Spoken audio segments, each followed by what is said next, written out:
Hello， 大家好，我係化妝師 Coco。今日嘅主題呢，就係化一個偽素顏嘅妝。其實呢，我平時做運動嘅話呢，都會化少少妝嘅喎，因為都想出去嘅時候靚靚咁出去啦。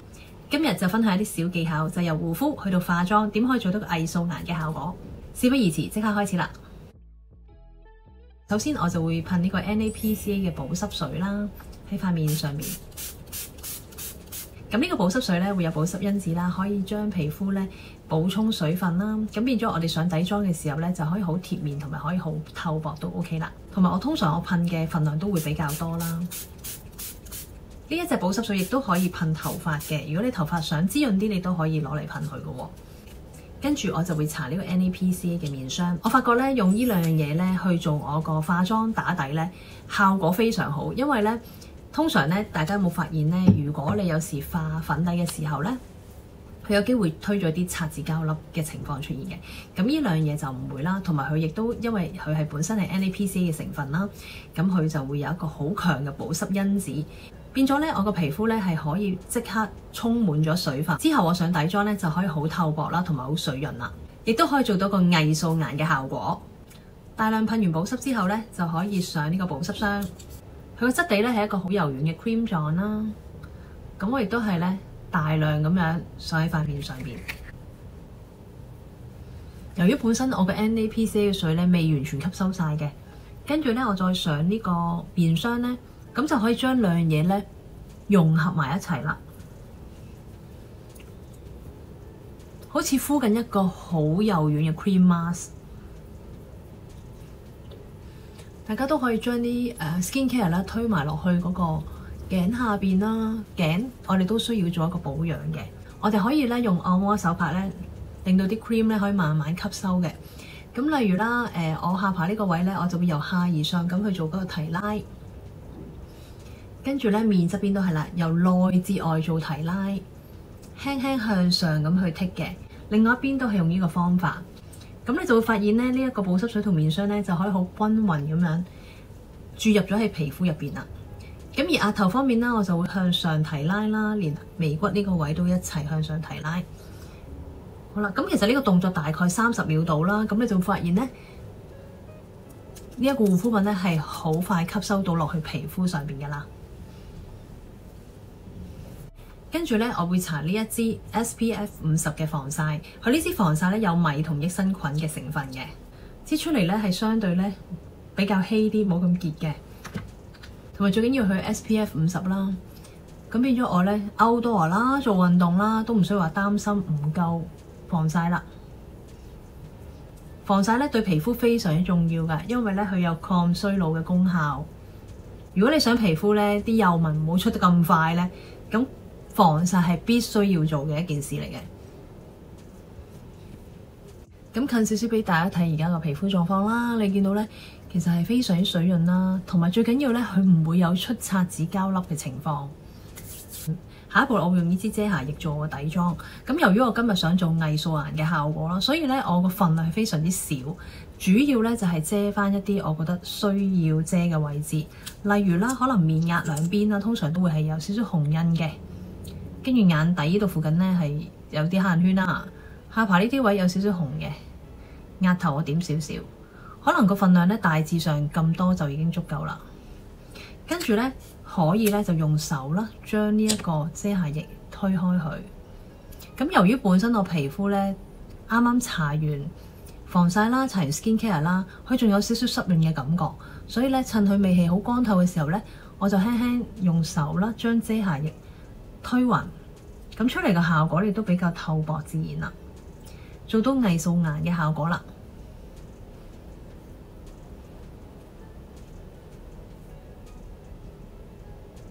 最緊要咧就唔會有擦紙膠粒啦，呢個係非常之重要啦。好啦，額頭我都可以將佢慢慢推開佢。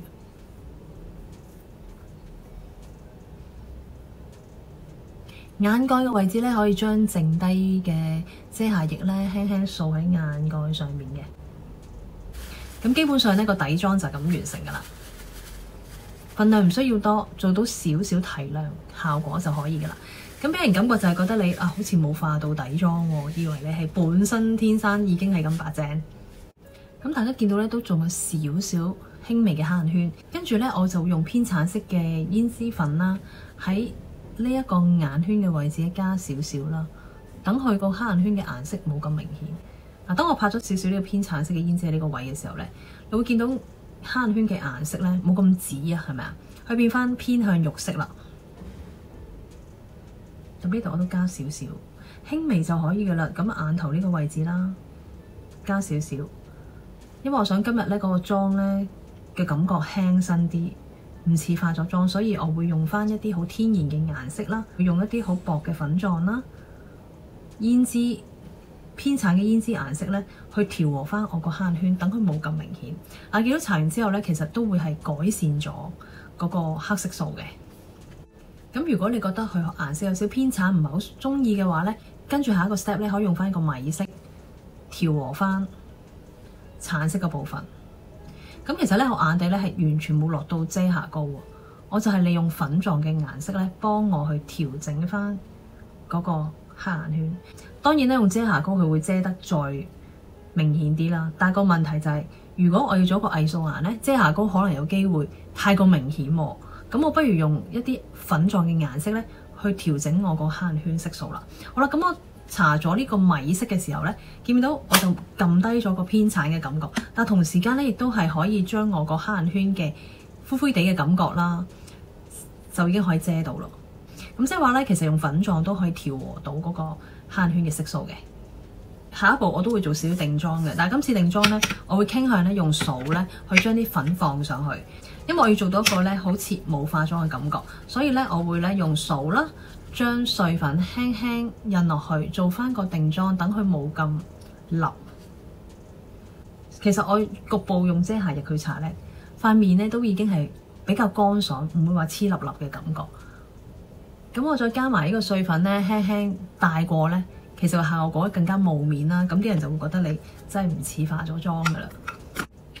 跟住當然啦，我都要加翻少少眉嘅顏色啦，望落去呢精神少少。但我又唔想妝感太重喎，咁我就會選擇一支比較幼身啲嘅眉筆啦。跟住呢，就用逐根眉毛嘅畫法啦，去填色。其實我哋平時咧好多時就係咁樣左右油顏色啦，似係用木顏色油嗰種嘅效果。咁而家咧反而我哋咧就着重翻係用線條一條條咁畫上去咧，你會見到咧佢冇咁實色嘅。你落筆同筆之間係會有空隙㗎，咁所以成條眉就唔會實色咧，俾人感覺咧就會覺得有偽素顏嘅效果啦。咁眉尾嗰度咧當然啦可以加翻強嗰個形狀啦。但係都係咧採取逐根逐根畫落去，咁其實我已經畫好咗呢邊啦，你見到好快。我最主要咧就係個眉頭加少少啦，同埋咧喺眉山同眉尾咧畫翻個形出嚟，望落去成個眉咧嗰個形狀會明顯啲啦。但係咧亦都唔會話覺得係好實色啦，好妝感重嘅感覺。咁另外一邊呢度都係啦，咁我個眉頭咧嗰個顏色唔係好夠嘅，咁我又會加咗喺個眉頭個位置，跟住咧眉尾嗰度咧又加幾筆，鞏固翻個眉形。其實咁樣就已經係可以噶啦。OK， 咁非常之簡單就已經可以畫好條眉啦。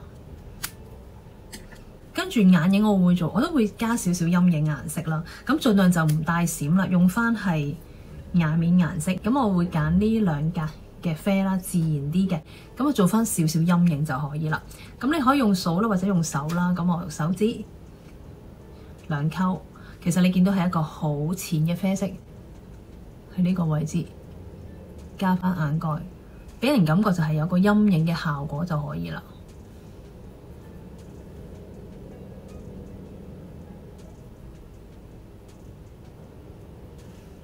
跟住喺眼窩呢個位呢，都可以加翻呢個淺啡色，做翻一個凹陷嘅感覺啦。呢個位置，咁做翻一個陰影嘅效果啦，咁令到個成個眼型呢更加有立體感。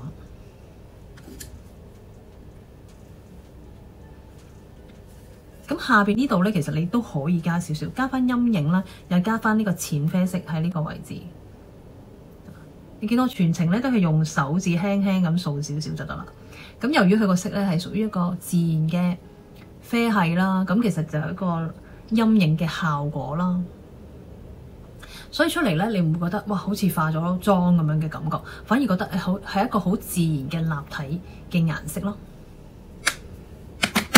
好啦，咁你可能問咦，咁眼線畫唔畫啊？咁睇翻情況啦。如果有啲人隻眼咧相對咧比較係冇咁精神啦，所以冇咁精神，可能眼比較耷啲，或者甚至乎呢個眼嘅肉咧，即係喺個眼睫毛根部後邊嗰塊肉比較凸啲咧，我都建議畫少少，令到隻眼望去精神啲嘅。咁如果你隻眼本身都有神啊，咁其實可以唔畫都得噶啦，因為我要做一個藝術眼嘛。咁如果畫嘅話咧，就必須一定要畫翻喺個內眼線嘅位置啦。咁即係畫喺眼睫毛根部嗰度加。咁通常建議咧用翻啡色嘅眼線筆咧，望落去效果比較 soft 啲同自然嘅。我就用呢支啡色嘅眼線筆去做我個內眼線啦。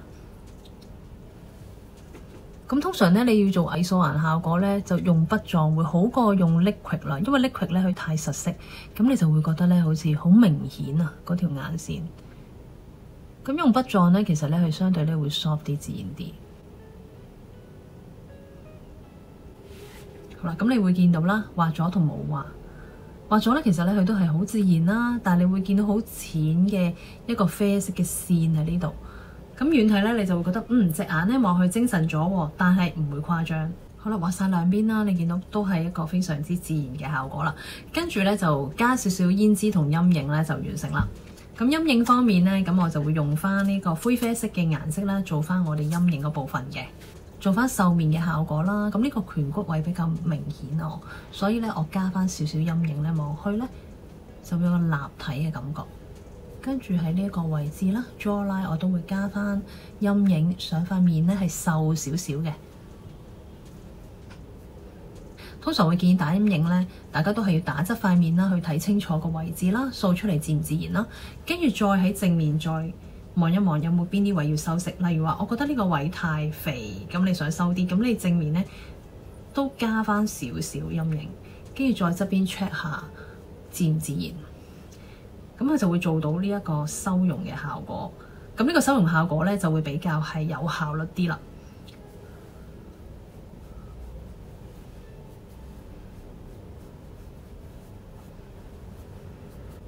跟住鼻影啦，都係用翻同一個灰啡色啦，喺呢個位加翻。咁鼻影咧，你加嘅時候咧，就喺呢一個位置彎位啦，拉入去眼窩位呢一度咁樣去打。咁佢做出嚟個鼻影咧就會好立體啦。記住一定要打埋入去呢一個眼窩位啦，咁佢先會做一個非常之 natural 嘅鼻影嘅。OK， 咁呢度打咗個陰影之後咧，你會覺得成個輪廓中間個位好似係凸咗出嚟嘅。跟住啦，咁喺鼻頭呢個位咧，我都需要做一個修飾啦。但係記住呢個陰影咧唔可以太重手，因為我哋要做一個好自然嘅偽素顏啦。咁所以咧陰影方面咧係要加，但係唔需要太多，少許。有一個立體嘅感覺，提升咗個輪廓就可以啦。OK， 好啦，跟住之後咧，光影方面咧就唔好用閃咯喎，我哋今次用翻米色嘅做光影，因為閃嘅話亦都係俾人有一種咧係妝感重嘅感覺㗎。咁我就用米白色啦去做翻提亮啦。跟住呢個位置啦，蘋果肌位、C 字位，跟住蘋果肌位置咧，我哋都要做翻個提亮。好啦，我而家咧就用緊呢一個線形嘅掃咧，都幾方便去拉呢一個位置嘅。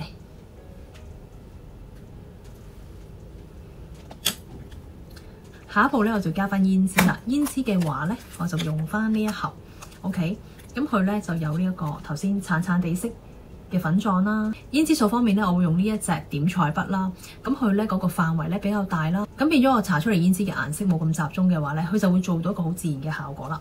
咁我就揀翻呢一隻橙橙地嘅顏色，咁就喺呢個位咧加少量嘅胭脂，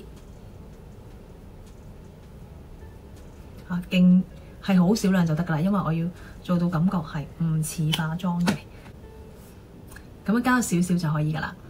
最後咧，我會搽翻呢個偏橙粉紅色嘅唇彩啦，點少少喺個唇上邊，跟住印開佢，出嚟效果咧個唇咧就好似一個自然啲嘅血色啦。咁我就會將多餘嘅唇彩印走少少，妝感冇咁重之餘，亦都係感覺上自然好多嘅。多謝大家收睇個短片，我哋下次再見啦，拜拜。